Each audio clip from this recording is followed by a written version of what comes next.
Syederalun tim gabungan kembali melakukan razia penyakit masyarakat dalam rangka cipta kondisi menyambut bulan suci Ramadan 1444 Hijriah.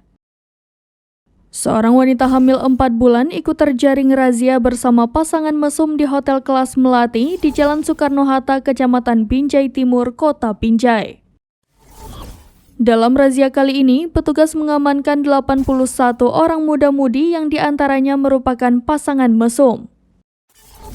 Adapun 81 orang ini terdiri dari 40 laki-laki dan 41 wanita. Dari 81 orang ini, 30 diantaranya positif mengonsumsi narkoba.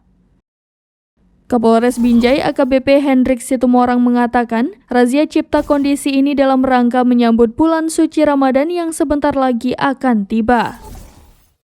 Dalam pelaksanaan razia, polisi dibantu oleh TNI, BNN Kota Binjai, dan Pemko Binjai.